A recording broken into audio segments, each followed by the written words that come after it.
Have you ever had a gut feeling that something was very wrong? Tonight, we take a look at stories where those feelings turned out to be true. Freshman year of college, a friend and I were driving across town and he stopped for gas. It wasn't a dangerous part of town or anything, just a quiet gas station with an old Buick out front.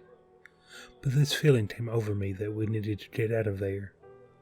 I tried to shake the feeling by making a joke. This feels like somewhere an ex-murderer would hide out. My friend immediately gunned it out of there without feeling up. He said he had the same feeling, and me bringing it up too scared the out of him. On the way home, there were about 20 police cars outside. It turns out some guy shot 2 people in a carjacking and robbery. The Buick was the car he stole. Not my gut feeling, but my mom's. She wouldn't let me go out of town for a weekend with my best friend. We were supposed to go to an overnight picnic where her older, responsible guy friend would escort us to his safe new car.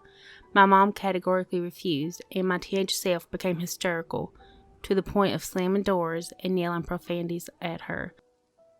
The next day, I found out my best friend and another girl were decapitated in a car accident. The guy drove drunk way too fast on a country road. The car hit the gravel on the side of the road, and the car flipped a few times before hitting a tree that ripped the car in half. My best friend's parents had identified her remains through jewelry they found at the scene.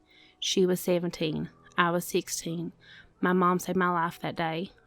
R.I.P. Anna. My friend asked me if I wanted to go out to the woods with him and explore abandoned places. He even specifically mentioned that he'll bring a firearm to keep us safe. My alarm bells were ringing. I asked him a couple questions, I don't know what, but concluded that it was sketchy as my gut told me not to go, so I exited from the conversation while he went and asked the others the same question. Fast forward a couple of years, I heard that he was in prison. I was stunned, but remembered the memory when he asked me if I wanted to go into the woods.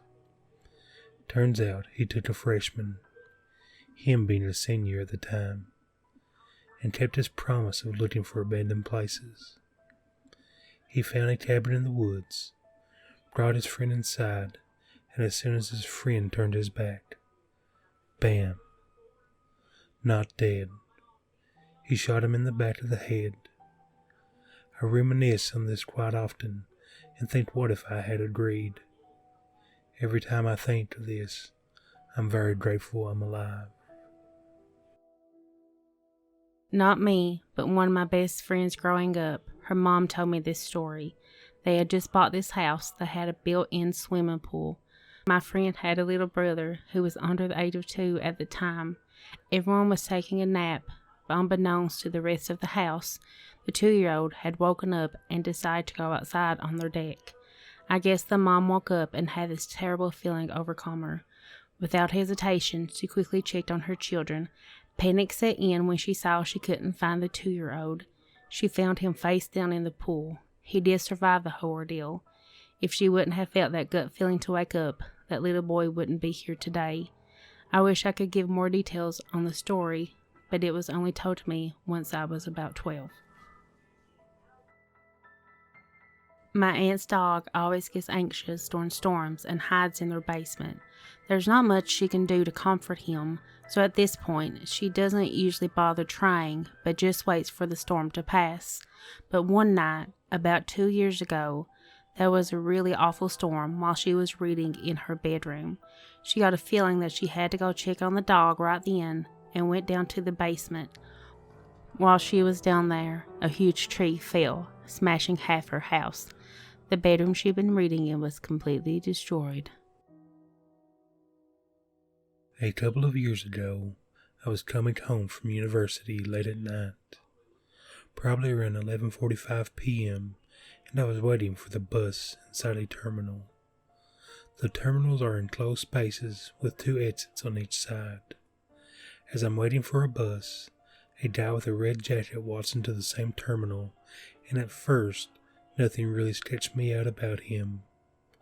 Then I noticed that we were the only two people waiting for the bus, and he started to look around suspiciously. He slowly started making his way over to me, and he kept looking around. Something felt off, and within seconds I started to walk towards the exit and ran after I turned the corner. The next day, on the news, I see that there was a stabbing at the exact same terminal I was in around 12:30 a.m. The suspect was wearing a red jacket. Always listen to your gut in any situation that makes you uneasy.